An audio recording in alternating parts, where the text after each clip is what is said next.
दोस्तों नमस्कार, स्वागत है आप सभी का मेरे YouTube चैनल के आर हिंदी कहानियाँ में। पति पत्नी का रिश्ता प्रेम और विश्वास पर टिका होता है, जिसमें शक की कोई गुंजाइश होनी ही नहीं चाहिए। सिर्फ एक शक की वजह से एक परिवार बिखर गया। आज की कहानी जिसे सुनकर आपके भी रोंगटे खड़े हो जाएंगे। कहानी को डिटेल से जानने के लिए वीडियो में लास्ट तक बने रहें। तो चलिए कहानी को शुरू करते हैं। 1 साल के प्यार, 2 साल की रिलेशनशिप और 8 साल के प्रेम विवाह में रचना कभी इतनी नहीं घबराई थी। इस दौरान वह हर तरह से हर कदम पर ब्रिजेश के साथ खड़ी रही। ब्रिजेश ने जो कहा था कोर्ट मैरिज करते समय, ना तो वो उसके मायके वालों से घबराया और ना ही अपने घर वालों से घबराया, ना ही घर वालों से जो उसे घर से निकालने की धमकी दे रहे थे। उनकी धमकी से डरने के बजाय उसने खुद ही उनकी देहरी पर कदम न रखने की बात कह दी थी और कहा तो उसे निभाया भी। ब्रिजेश संभल का रहने वाला था और रचना अमरोहा के मोहल्ला कुरैशियान की। अमरोहा में ब्रिजेश के बड़े भाई राजेश की ससुराल थी। रचना रिश्ते में उसकी साली लगती थी। ब्रिजेश कभी कभी बड़े भाई की ससुराल जाता था। वहीं पर ब्रिजेश और रचना की मुलाकात होती है और दोनों में प्यार हो जाता है। प्रेम विवाह करने के बाद जब दोनों बेटियों टिशु और परी का जन्म हुआ तो घर वालों का प्रेम जागा और वे लोग रचना, ब्रिजेश व दोनों बच्चियों को खुद घर ले गए। तब तक रचना के मायके वाले भी दामाद और बेटी के प्यार के रिश्ते को समझ गए थे। 10 साल के लंबे साथ में रचना को कभी लगा ही नहीं कि ब्रिजेश उसे प्यार नहीं करता या उसे उस पर विश्वास नहीं है। इतने लंबे समय में रचना को ना तो कभी ऐसी टेंशन हुई थी और न ही वो कभी इतनी घबराई थी। वजह ये थी कि तब हर कदम पर ब्रिजेश उसके साथ खड़ा था, उसका हौसला बनकर, क्योंकि वो इतना प्यार और विश्वास करने वाला पति था कि कभी कभी रचना को अपनी किस्मत पर नाज होने लगता था। फिर ब्रिजेश को अचानक ऐसा क्या हो गया कि अपनी प्रेम संगिनी पर विश्वास ही नहीं रहा। उसके लिए वो दूषित हो गई, पराई सी लगने लगी। कभी कभी वह ब्रिजेश के नजरिए से सोचती तो उसे लगता है ना ब्रिजेश गलत है, ना उसकी सोच कोई और भी होता तो वो भी ऐसे ही सोचता। लेकिन वह खुद ही गलत कहाँ थी। गलत तो वो था जो अनायास ही उन दोनों के बीच आया था। रचना की परेशानी ये थी कि ब्रिजेश को इसकी हकीकत बता भी नहीं सकती थी। बता देती तो कीचड़ के छींटे उसके दामन पर भी आते।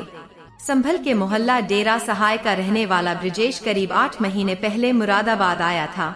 उसने थाना नागफनी क्षेत्र के बंगला गांव स्थित रामवती के मकान में किराए के 2 कमरे ले लिए। फिर पत्नी रचना और दोनों बेटियों टिशु और परी को मुरादाबाद ले आया। मकसद था बड़ी हो रही बेटियों को किसी अच्छे स्कूल में पढ़ाना।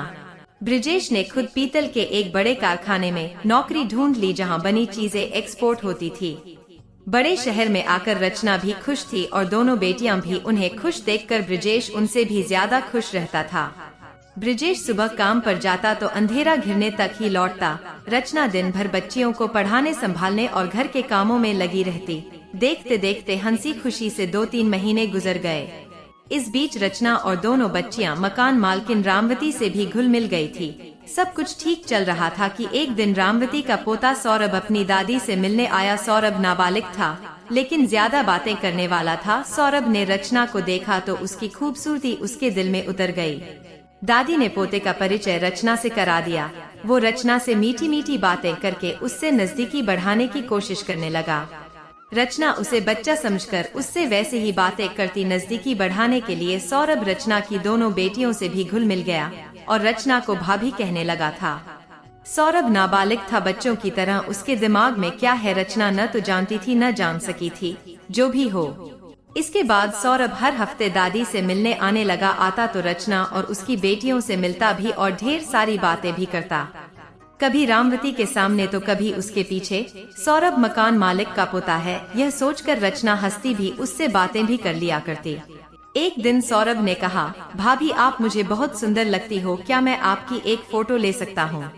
रचना ने हाँ कहा। नना। सौरभ ने मोबाइल निकालकर 3-4 फोटो खींच लिए। ये एक सामान्य सी बात थी। रचना ने उसे सामान्य ढंग से ही लिया। सौरभ हफ्ते में 2 बार आता और दादी से कम रचना और उसकी दोनों बेटियों से ज्यादा बात करता है। बच्चियां उसके साथ खुश रहती थी, इसलिए इस सब को रचना ने किसी दूसरे पहलू से देखा या सोचा ही नहीं। एक बार सौरभ आया तो दादी के सामने ही रचना से बोला, भाभी आपकी एक सेल्फी ले लूं? रचना मना करती तो शायद मकान मालिक है, इनको बुरा लग सकता था, इसलिए उसने ना कहा और ना ही ना कहा। इसी बीच सौरभ ने रचना के कंधे के पास सर ले जाकर सेल्फी ले ली। एक और करके उसने 3-4 सेल्फी ले ली, जिनमें एक ऐसी भी तस्वीर थी जिसमें पीछे की ओर से सौरभ का चेहरा रचना के कंधे पर रखा दिख रहा था और दोनों के गाल मिले हुए थे।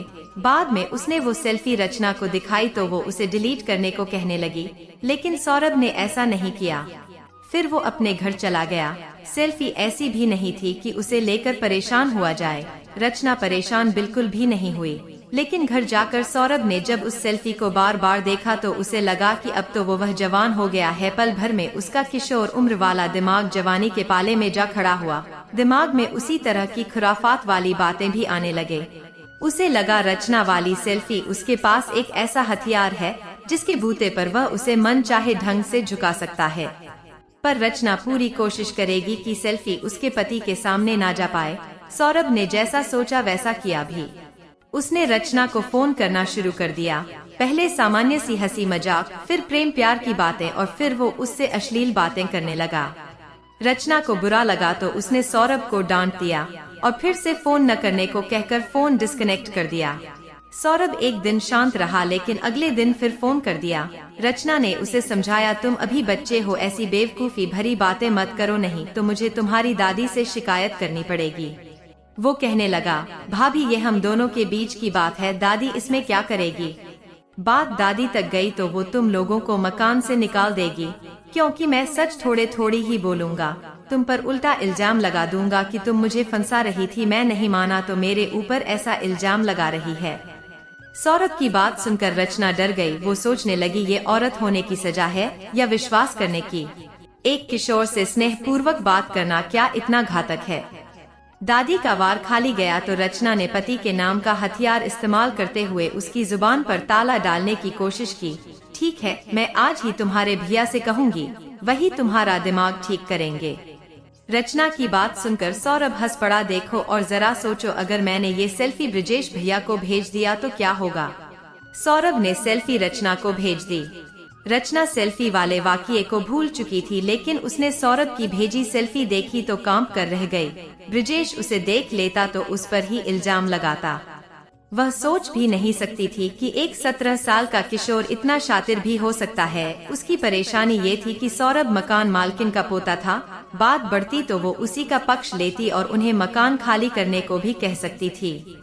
अनायास जो स्थिति बनी थी या सौरभ ने बना दी थी, उससे वो टेंशन में रहने लगी। इस परिस्थिति में उसे सौरभ को बहलाए फुसलाए भी रखना था और उसे ब्रिजेश को सेल्फी भेजने से रोकना भी था। रचना इन्हीं स्थितियों में जीती रही, क्योंकि उसे कोई राह नहीं सूझ रही थी। सौरभ उसे फोन करता तो सीधे कहता, कब बुला रही हो।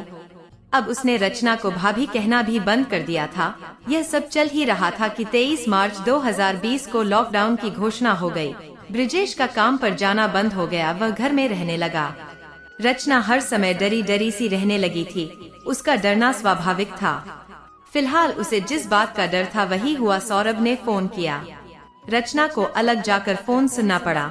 उसने सौरभ से ब्रिजेश के घर में होने की बात बताई। इस पर वो खुश होते हुए बोला, ये तो और भी अच्छा है, उसके बगल में बैठकर बात करो, मुझे वो सुनेगा तो और मजा आएगा। रचना उसके सामने रोई, गिड़गिड़ाई, मिन्नतें की, लेकिन सौरभ पर इसका कोई असर नहीं हुआ। वह कमीनों की तरह हंसते हुए बोला, छोटी सी तो बात है, मान जाओ, इतना परेशान होने की क्या जरूरत है, तुम भी खुश रहो मैं भी खुश।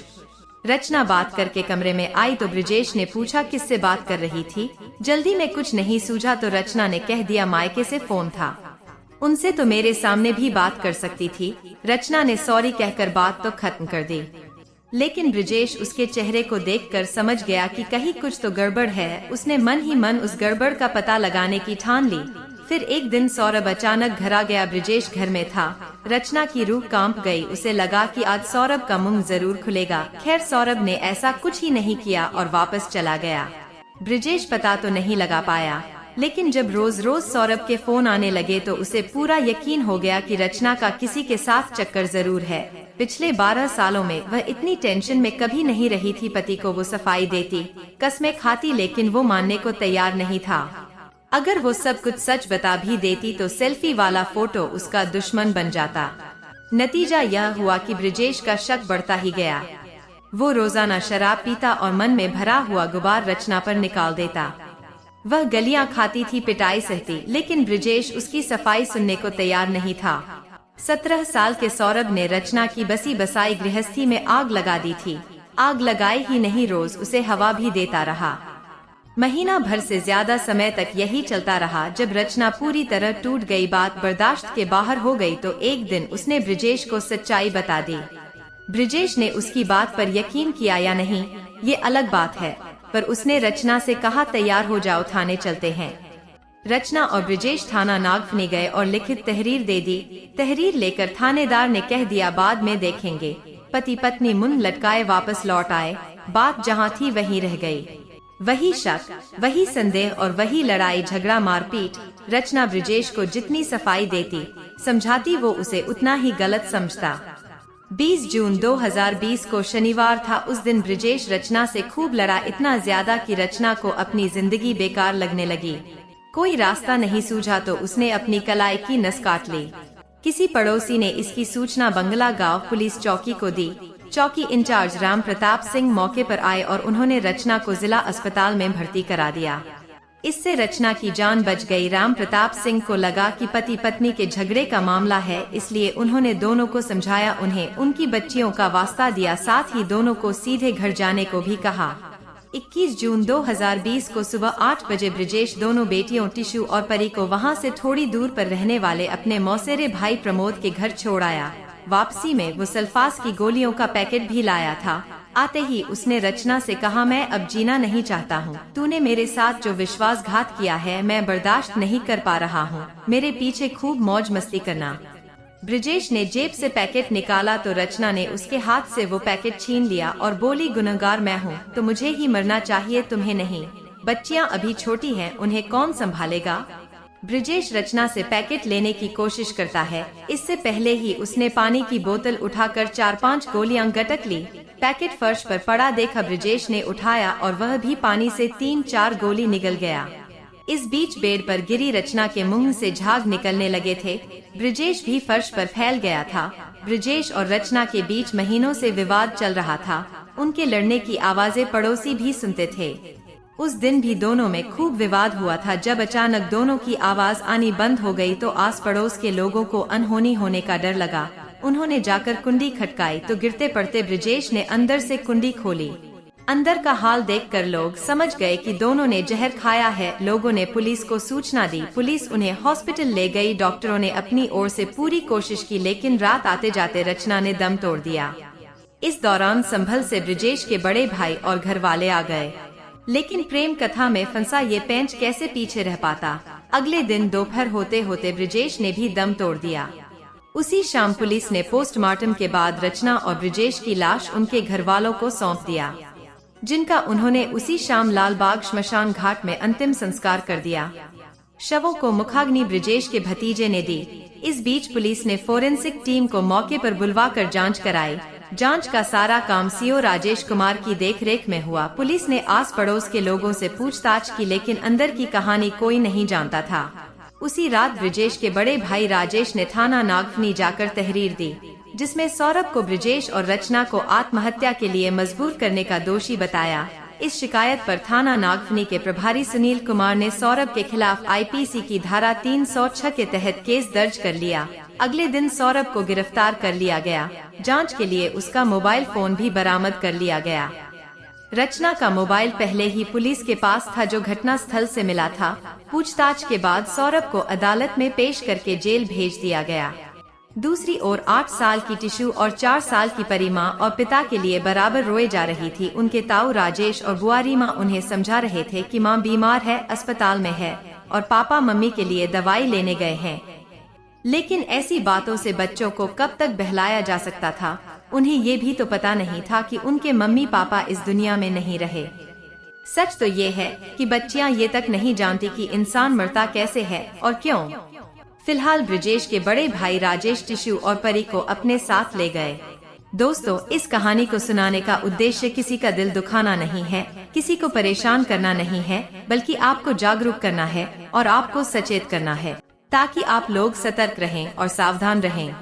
तो दोस्तों, कैसी लगी ये स्टोरी कमेंट जरूर करें। वीडियो को लाइक करें और अपने दोस्तों को शेयर भी करें। और आपसे गुजारिश है कि मेरे चैनल को सब्सक्राइब जरूर करें। फिर मिलेंगे ऐसी ही किसी इंटरेस्टिंग स्टोरी के साथ। धन्यवाद।